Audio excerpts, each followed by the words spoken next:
I'm sitting at the kitchen table, staring at the old, chipped mug that's been with me for more years than I care to remember. It's just a regular Tuesday evening, but somehow it feels like the weight of my entire life is pressing down on me. I'm Emma, a 45-year-old woman who feels like she's living a life filled with more regrets than joys. My husband, Richard, is sitting across from me, scrolling through his phone, utterly disinterested in anything I have to say. I met him when I was just a bright-eyed 20-year-old. He was charming, charismatic, and everything I thought I wanted. But here we are, 25 years later, and I can barely recognize the man I fell in love with. "Dinner was good," I say, attempting to start a conversation. He doesn't even look up. "It was okay. You've made better." His words sting, but I'm used to it. This has been my life for the past several years. The man I married, who once looked at me like I was his entire world, now barely acknowledges my existence unless it's to criticize me. I remember when I first introduced Richard to my dad. My dad was a police officer, a man who had seen the worst of people in his line of work. He took one look at Richard and said, "Emma, that man is bad news." But I was young and in love, and I thought my dad was just being overprotective. "Dad, you don't know him like I do. Richard is a good man," I had insisted. "Emma, I've been a cop for over 30 years. I know how to read people. That man is going to bring you nothing but trouble," my father had replied, his voice laced with concern. But I didn't listen. In fact, I did something I now deeply regret. I cut my father out of my life. Richard suggested it, saying we didn't need negative people who didn't believe in us. And like a fool, I agreed. For 25 years, I didn't speak to my dad. I didn't call him, didn't visit, didn't even tell him when I had my daughter Lily, who's now in college. My thoughts are interrupted by Richard's voice. "Are you even listening to me?" I realize he's been talking while I was lost in my thoughts. "Sorry, what were you saying?" "I was saying that you need to start taking better care of yourself. You've let yourself go. And it's embarrassing," he says, his tone cold. I feel a lump form in my throat. This is my life. A husband who finds every opportunity to bring me down. And as I sit there, taking in his harsh words, I can't help but think that my father was right all along. My phone rings, pulling me out of my thoughts. I glance at the caller ID and my heart skips a beat. It's a number I haven't seen in over 2 decades. It's my dad. I answer, my voice shaky. "Hello? Emma, it's your dad. I need to talk to you. It's important." His voice is weak, nothing like the strong, confident tone I remember. "Dad, I'm so sorry for everything." I start, but he cuts me off. "Emma, I'm sick. The doctors say I don't have much time left. I have cancer." The room spins around me as his words sink in. My dad, the man I turned my back on, is dying. And suddenly, all the years of silence, all the missed opportunities to make things right, weigh heavily on me. "Dad, I'm so sorry. I'll come to see you. I'll help in any way I can," I say, tears streaming down my face. After ending the call, I turn to Richard, hoping, maybe foolishly, for some kind of support. "Richard, my dad is sick. He has cancer. I need to help him." His reaction is like a slap in the face. "Good. The man never liked me. Can't wait for him to be gone." His words are like a knife to my heart. In that moment, I realize just how blind I've been. My husband, the man I chose over my own father, is cruel and heartless. And I can't help but wonder if my life would have been different if I had just listened to my dad all those years ago. I'm sitting on the edge of the bed in our bedroom, my hands trembling. The room feels cold, even though it's a warm night. Richard's words keep echoing in my head. Can't wait for him to be gone. How can he be so heartless? I thought I knew him, but it seems I've been living with a stranger. I pick up my phone again, dialing my dad's number. It rings, and then finally, he picks up. "Emma?" His voice is weak but filled with hope. "Dad, I'm so sorry. I'm going to help you. I don't know how yet, but I will find a way," I say, my voice choked with emotion. "Emma, you don't have to. You've got your own life." "No, Dad. You're my father. I should have been there for you all these years. I'm going to make this right." We talk a little more. He tells me about his condition, about the treatments he needs but can't afford. My heart aches. I've missed so much, and now, when he needs me the most, I feel helpless. After the call, I sit there, lost in thought. Then something inside me clicks. I can't let my father suffer because of my mistakes. I need to do something. I go to the living room where Richard is watching TV. Richard, I've decided. I'm going to help my father. He needs money for his treatments. I'm going to use our savings. He looks at me like I've lost my mind. You're going to do what? Are you crazy? That's our money, Emma. We saved that for us, for our future. There won't be a future if I let my father die knowing I could have helped him. I can't live with that, I say, my resolve firm. He laughs, a cold, mocking laugh. So the prodigal daughter returns. You think playing the good daughter now will make up for all the years you ignored him? It's pathetic. His words sting, but I don't let them sway me. I don't care what you think. I'm doing this. I go to our home office and start transferring the money. It's a lot, almost all our savings. But it doesn't matter. This is for my dad, for all the years I wasn't there for him. When I finish, I feel a sense of relief, but it's short-lived. Richard storms into the room, his face red with anger. You actually did it. You gave our money to that old man. He's my father, Richard. He's dying. What was I supposed to do? Just let him suffer? You were supposed to think about us, about our life together. But you've always been selfish, Emma, always thinking about yourself. I'm stunned. How can he twist this into something about him? Selfish? I'm trying to save my father's life. How is that selfish? He doesn't answer. Instead, he turns and leaves the room, slamming the door behind him. I'm left standing there, feeling more alone than ever. But there's also a sense of determination inside me. For the first time in years, I'm standing up for what I believe in. It's scary, but it also feels right. I pack a small bag with some clothes and essentials. I don't know what's going to happen next, but I can't stay here, not with Richard. Not now. I write a note, telling him I'm going to my dad's, that I need some time to figure things out. I don't know if he'll even care, but I leave it on the kitchen counter anyway. Then, with my bag in hand, I step out of the house. The night air is cool on my skin, and as I walk to my car, I feel like I'm taking the first steps towards a new life. A life where I'm no longer bound by regrets and what-ifs. A life where I can try to make things right, even if it's a little too late. The drive to my dad's house feels endless.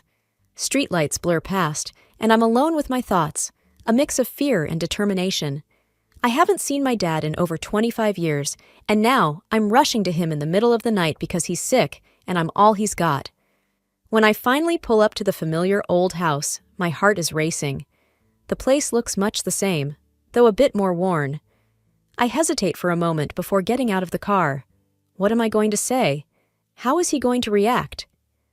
Taking a deep breath, I walk up to the front door and knock. It takes a few moments, but then the door opens, and there he is. My dad. He's older, frailer, but it's undeniably him. Emma, he says, his voice cracking. You came. I nod, fighting back tears. I'm here, Dad. I'm so sorry. He steps aside, letting me in. The house smells the same as I remember, a mix of coffee and old books. We go to the living room and sit down. It's awkward at first, but then we start talking, and it's like the years start to melt away. I'm so sorry, Dad. I should have been here, I say, my voice thick with emotion. It's okay, Emma. You're here now. That's what matters. We talk about his illness, about the treatments he needs. He shows me the medical bills, and they're staggering, but I reassure him that I've got it covered. He tries to protest, but I won't hear it. Then I tell him about Richard, about how he reacted when I said I was going to help. I don't go into all the details, just that we had a fight and that I needed some time away. My dad listens, his expression somber. I warned you about him, Emma, but you were young, in love. I understand. But you were right, Dad. You were right all along. He reaches out, taking my hand. What are you going to do now? I shake my head. I don't know, Dad. I just don't know. We sit there for a while, just talking. It's strange, but it feels good, like we're making up for lost time. Eventually, I get up to leave. I've got a lot to figure out, and it's late. But as I'm about to walk out the door, my dad stops me. Emma, wait, there's something you should know. He goes to his desk and pulls out a folder, thick with papers. I've been keeping tabs on Richard, ever since you married him. I knew he was bad news, and I wanted to protect you, just in case. He hands me the folder. It's all in there. His business deals, the women, everything. I wanted you to have it, just in case. I'm stunned. I take the folder, feeling its weight. Dad, Thank you. He nods, a sad smile on his face. I always wanted what was best for you, Emma. Always. I hug him, holding back tears. I know, Dad. I know. The morning after I visited my dad, I'm sitting at my kitchen table, the folder he gave me lying unopened in front of me. I'm scared of what's inside, scared of what it means for my life, my marriage. But I know I can't ignore it. Taking a deep breath, I open the folder. There are bank statements, photos, notes. It's overwhelming. As I start to sift through the papers, the reality of my situation begins to sink in. Richard has been living a double life, and I was too blind to see it. There are photos of him with other women, some of them looking way too cozy. There are bank statements showing large amounts of money being moved around, and notes about shady business deals. It's a lot to process. I feel sick to my stomach. How could I have been so naive? How could I have ignored all the signs? I spend the morning going through everything, and by the time I'm done, I'm shaking with anger and betrayal. But there's also a sense of clarity. I know what I need to do. I call my dad. Dad, I looked through the folder. It's a lot. I'm sorry, Emma. I didn't want to burden you with it, but you needed to know. I understand, and thank you. I'm going to confront him. I can't let this go on any longer. Be careful, Emma. He's a dangerous man. I will be. I have to do this, for me, for us. After we hang up, I get ready.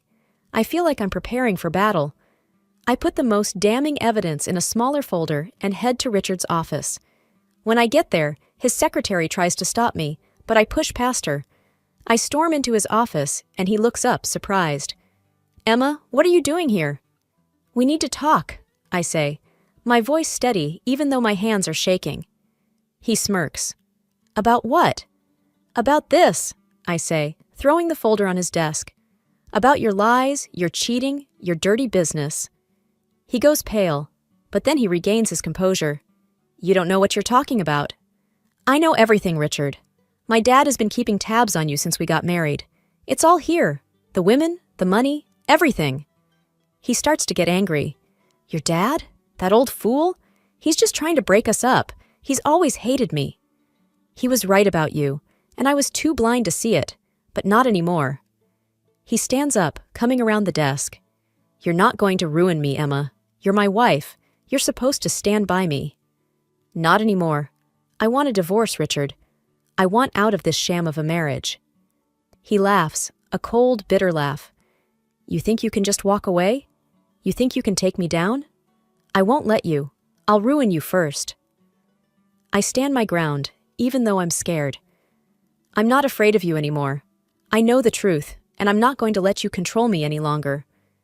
He looks at me, really looks at me, and I can see the realization dawning in his eyes. He knows he's lost.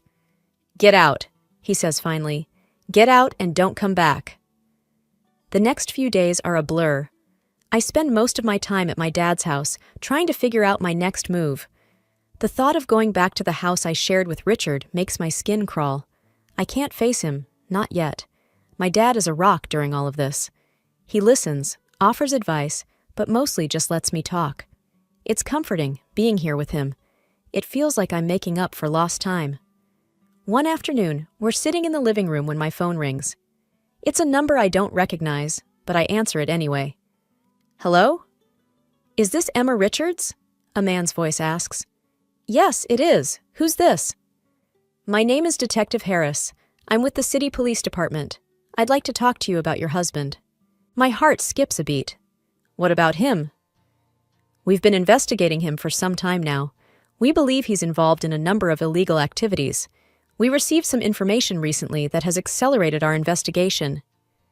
I glance at my dad, who's watching me closely. What kind of information? It's best if we discuss this in person. Can you come down to the station? Yes, of course. I'll be there as soon as I can. I hang up, feeling a mix of fear and relief. It's happening. It's really happening. Dad, the police want to talk to me about Richard.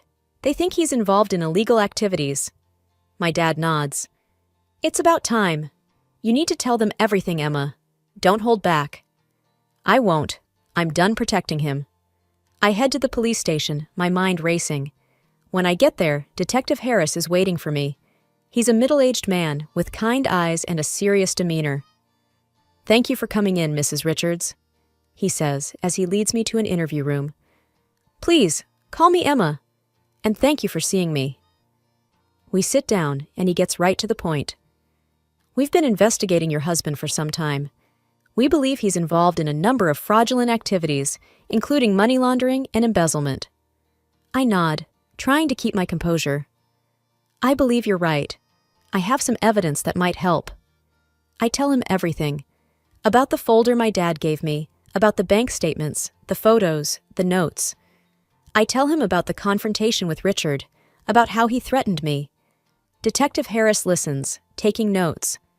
When I'm done, he looks at me, his expression serious. This is very helpful, Emma. With your testimony and the evidence you've provided, we can build a strong case against your husband. What happens now? I ask, feeling a mix of emotions. We'll continue our investigation, gather more evidence. It's likely we'll need you to testify in court. Are you prepared for that? I nod, feeling a surge of determination.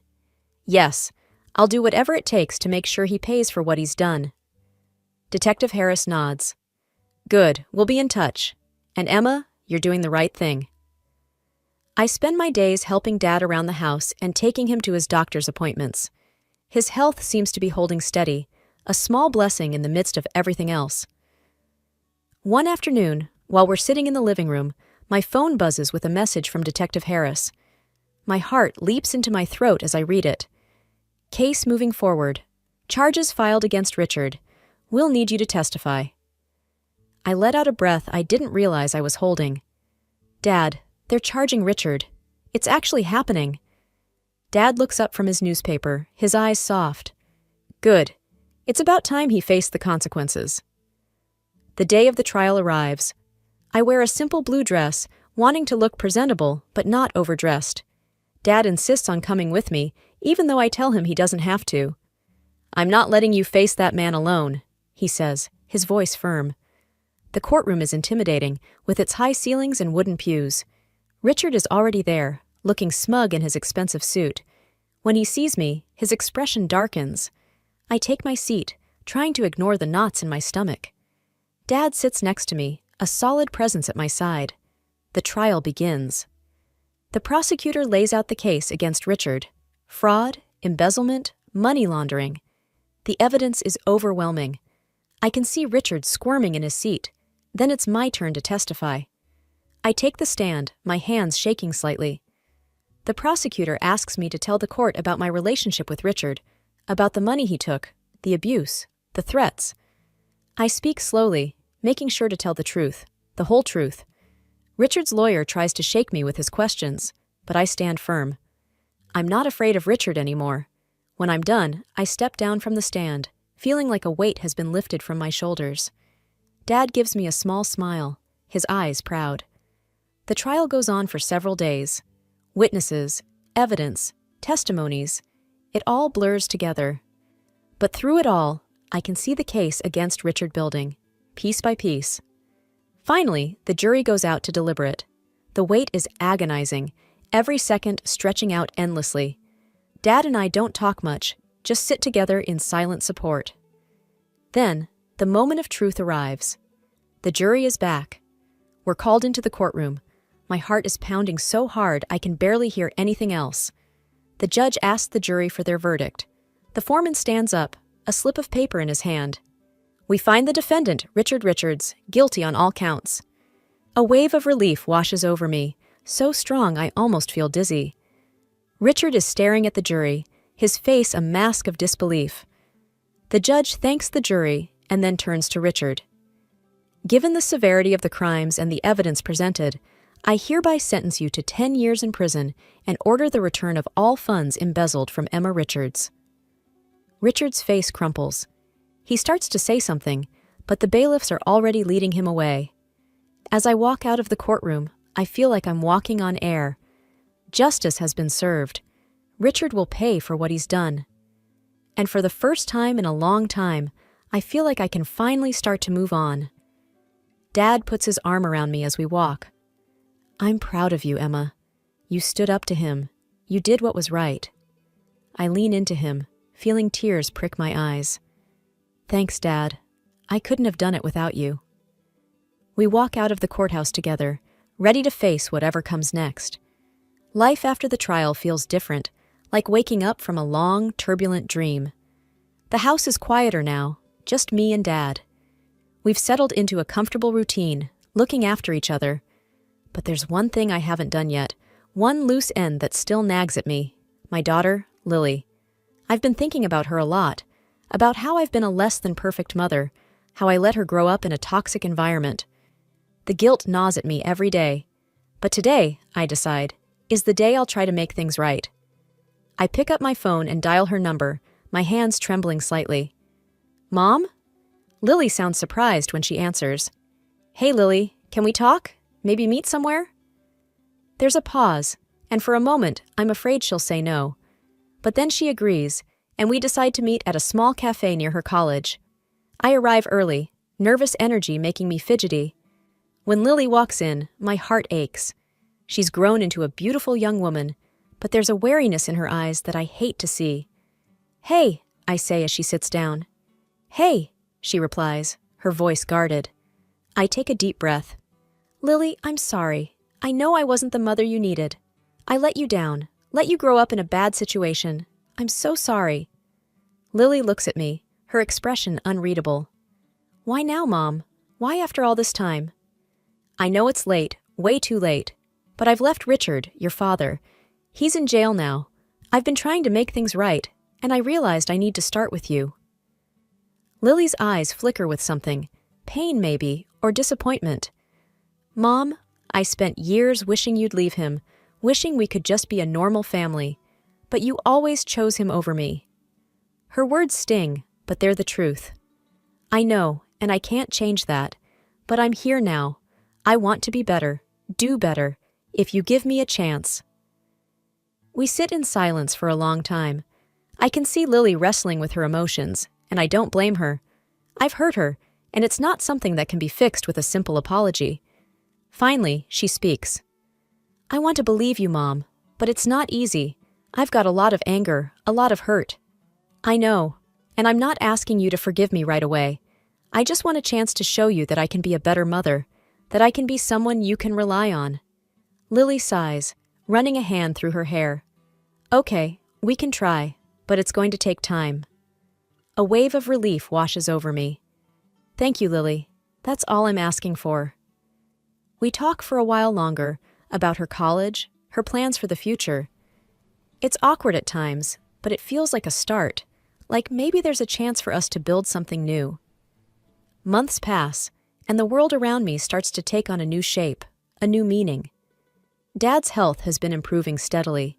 The doctors call it a miracle, but I think it's the love and care we've been surrounding him with. He's even started going for short walks around the neighborhood. Today, as I watch him sitting on the porch, reading a newspaper, a sense of calm washes over me. I walk over and sit beside him, taking in the peaceful morning. You're looking better every day, Dad, I say, smiling at him. He looks up, his eyes twinkling. Feeling better too, Emma. It's like I've been given a second chance at life. I nod, feeling a surge of gratitude. We both have, Dad. Just then, Lily arrives. She's been visiting more often, and with each visit, I feel our bond strengthening. She waves at us, a bright smile on her face. Morning, you two, she greets cheerfully. Morning, Lily, Dad replies. Join us. We were just enjoying the morning sun. Lily takes a seat, and for a while, we sit in comfortable silence, basking in the warmth of the sun and each other's company. Mom, I've been thinking, Lily starts, breaking the silence. I want to help people who've been in situations like ours, maybe volunteer at a shelter or something. My heart swells with pride. That's a wonderful idea, Lily.